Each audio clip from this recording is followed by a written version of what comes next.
The Chase Sapphire Preferred's 100,000 point welcome offer is officially disappearing on July 30th. But there's one important detail you guys need to know. The offer doesn't end at midnight like most deadlines.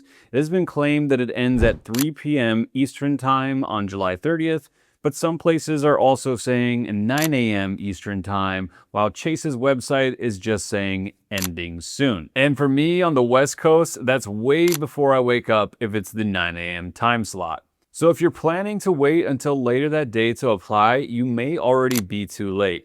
To play it safe, I do it as soon as possible because the current offer gives you 100,000 Chase unlimited reward points after spending $5,000 within your first 3 months of opening the card, which is honestly the best welcome offer anywhere right now. I've put a link in the description if you want to check it out before it's too late.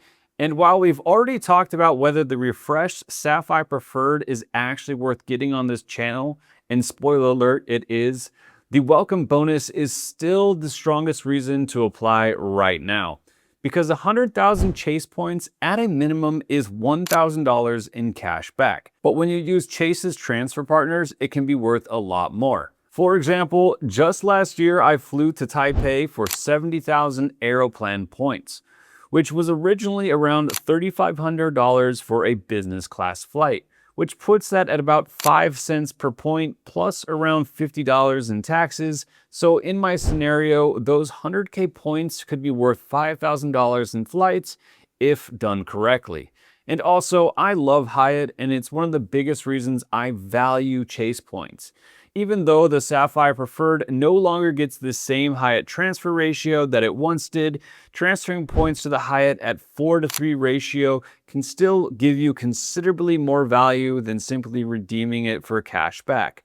Plus, you can always pocket the 100K points and get the Chase Sapphire Reserve in a few months if you want that 1-to-1 Hyatt transfer ratio. However, I do want to warn you guys, don't just apply because you're afraid of missing the offer. You should only consider this card if you can comfortably complete the $5,000 spending requirement without carrying a balance or buying things you would not have purchased anyways.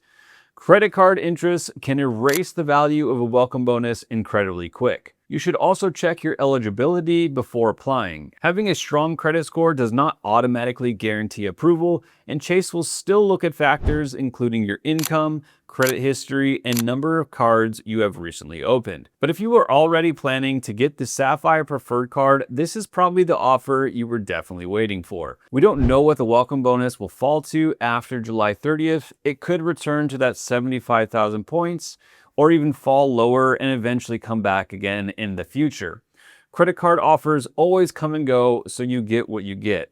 But the 100,000 points is the largest public offer that essentially pays for at least 10 years of this card's annual fees. So just to remind you guys one more time, the actual deadline is likely 3 p.m. Eastern Time, July 30th, not midnight. So if you're ready to make the jump to the Chase Sapphire Preferred card, using the referral link in the description helps out a small channel like mine a ton at no extra cost to you. Thanks for tuning in, guys, and I'll see you on the next one.